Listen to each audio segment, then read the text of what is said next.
Halo, Assalamualaikum warahmatullahi wabarakatuh. Balik lagi di KP Channel seputar fintech dan pinjaman online.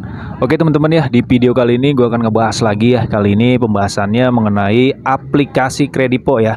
Gagal bayar di aplikasi pinjol Kredipo ya. Kapan debt collector datang ke rumah? Nah ini sering banget ya dipertanyakan ketika ada nasabah yang gagal bayar di aplikasi Kredipo. Nah untuk penjelasannya simak video berikut ini.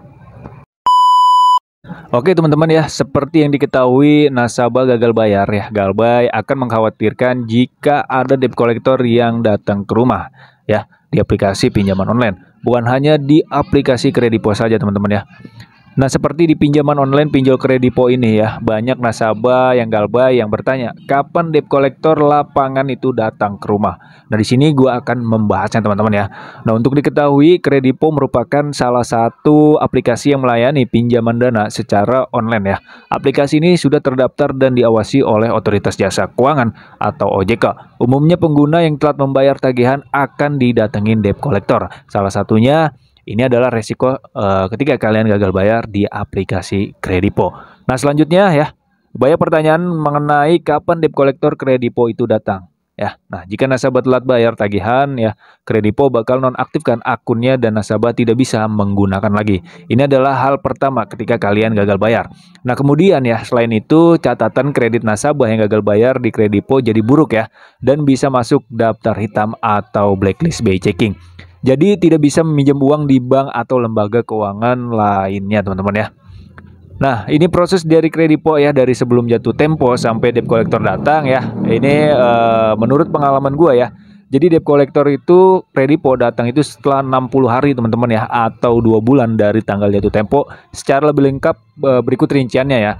Ini menurut pengalaman gue, mungkin dari pengalaman teman-teman ada yang beda, boleh tulis di kolom komentar. Apakah ketika kalian telat bayar 1 bulan itu sudah didatangin DC lapangan Kredipo gitu ya. Kalau gua itu pengalaman gue itu 2 bulan teman-teman. Nah yang pertama ya, ini rinciannya ya, pihak Kredipo itu mengirim pesan ya. Awalnya mengirim pesan ke nasabah lewat SMS atau WhatsApp ya, sebelum tanggal jatuh tempo untuk mengingatkan mereka agar melakukan pembayaran tepat waktu. Nah hal yang pertama ya, yang ketika dilakukan oleh debt collector ini di seluruh pinjaman online ya, maupun di Kredipo, di pinjaman online laku-laku atau di Shopee ya. Hal yang pertama itu yaitu menghubungi kalian gitu ya, melalui WhatsApp atau melalui telepon, bahkan menghubungi di kontak darurat ya. Ada juga yang di luar kontak darurat, itu tergantung DC-nya sendiri teman-teman ya. Nah yang kedua, apabila nasabah ini telat membayar ya lewat dari tanggal jatuh tempo ya, perusahaan ini mulai menagih ya, tadi ya lewat SMS ya, lewat email. Mereka juga akan menyampaikan cara pembayaran dan nominal denda keterlambatan agar nasabah segera membayar kewajibannya. Nah di situ juga dia mengingatkan ya, harus pembayarannya berapa gitu, dan serta denda atau bunganya teman-teman ya. Nah jika tidak ada respon ya, selanjutnya pihak Kredipo akan menagih ke debitur lewat telepon dengan intensitas sesering mungkin ya. Bahkan ya dalam kasus juga ada yang 1 hari itu bisa sampai ratusan nomor teman-teman ya menghubungi kalian, itu sudah pasti ya. Jadi untuk saat ini kalian harus siapkan mental terlebih dahulu untuk menghadapi teror-teror WA ancaman dari debt collector lapangan Kredipo. Nah yang keempat ya, kemudian bila nasabah tetap tidak membayar kewajibannya ya, debt collector Kredipo akan mendatangi rumah atau kantor ya untuk menagih perusahaan pinjaman online yang diperbolehkan ya, melakukan kerjasama dengan pihak ketiga. Dalam hal ini debt collector dengan tetap mematuhi ketentuan dan kode etik asosiasi dan peraturan dari Otoritas Jasa Keuangan. Nah jadi apabila kalian tidak merespon ya, kemudian dari 1 bulan itu ya, kalian tidak ada tanggapan dan tidak bisa membayar ya, jalan satu-satunya kalian akan disamperin oleh debt collector lapangan Kredipo. Nah tim penagih di Kredipo juga akan menghubungi keluarga, saudara ya, atau teman ketika tagihan belum juga dibayarkan nih ya. Perlu diingat juga ya, Kredipo hanya menghubungi kontak darurat ya yang nasabah berikan di awal pengajuan pinjaman ya. Jadi kalau Kredipo sendiri itu tidak sampai ke luar kontak darurat teman-teman, itu hanya ke kontak darurat saja ya. Berdasarkan aturan OJK, semua kontak yang ada di HP nasabah tidak boleh diambil dan digunakan untuk kepentingan penagihan ya.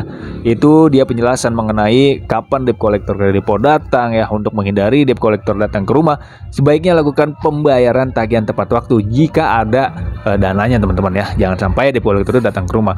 Karena ini pengalaman gua ya, bahwa Kredipo itu benar-benar aktif teman-teman ya. Bukan hanya 1 kali nih ya. Misalkan 1 kali ya datang ke rumah ya. Nah, selanjutnya dia bakal datang ke rumah lagi teman-teman apabila teman-teman tidak bisa membayar. Nah, pada poinnya di sini ya, ini mungkin dari pengalaman gue ya teman-teman, kalau misalkan nggak ada uang, belum ada uang, yang ngomong jawab jujur aja, belum ada uang, jangan sampai menjanjikan gitu ya. Artinya dalam arti menjanjikan itu misalkan teman-teman menjanjikan untuk pembayarannya bulan ini ya, padahal kan kita nggak tahu ya, padahal keuangan kita lagi turun gitu. Nah, itu jangan sampai teman-teman ya. Karena pada dasarnya untuk pengalaman gue sendiri ya, ini sampai 4 kali didatengin debt collector lapangan Kredipo teman-teman ya.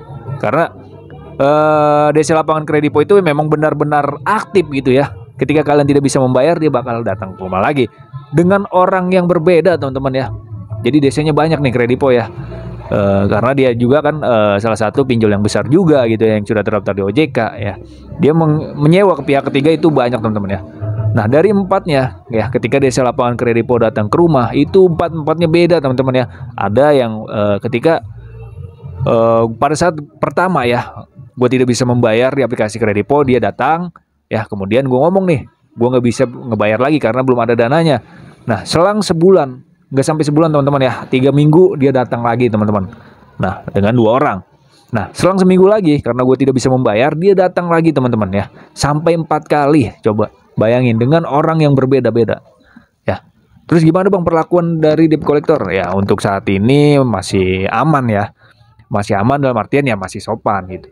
Karena tergantung DC-nya sendiri sih ya, ada yang sopan dan ada yang arogan teman-teman ya. Kalau yang arogan ini perlu kalian ingat ya, ketika ada debt collector lapangan Kredipo yang arogan, kalian ajar aja sekalian ya, jangan takut gitu, jangan panik untuk menghadapi DC lapangan Kredipo ini ya. Kalau dia sopan ya kita balik sopan lagi, kita jawab jujur aja kalau kita belum ada dananya ya, kita belum ada uang gitu untuk membayar gitu.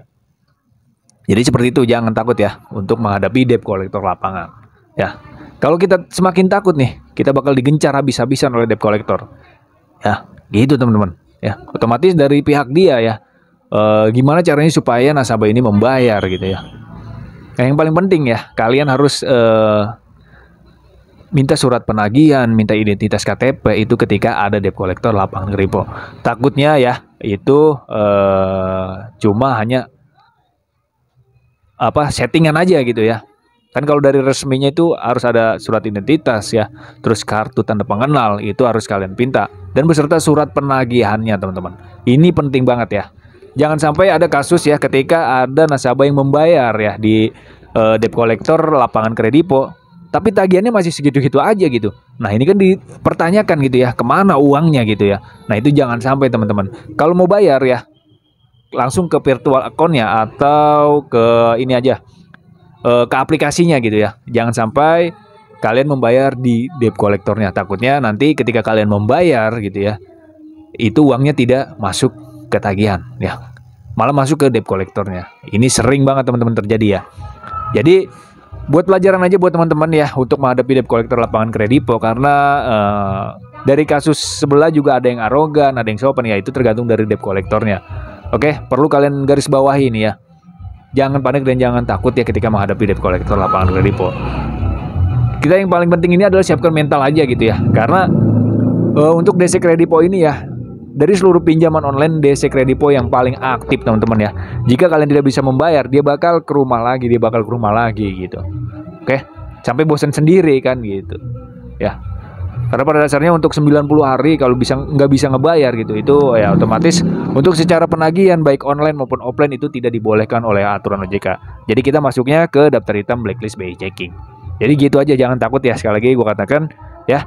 Oke, segitu aja ya video kali ini mengenai gagal bayar di aplikasi Kredipo beserta resikonya ya. Semoga menguatkan mental kalian gitu ya. Sampai jumpa ke video selanjutnya. Thanks for watching. Salam galbay.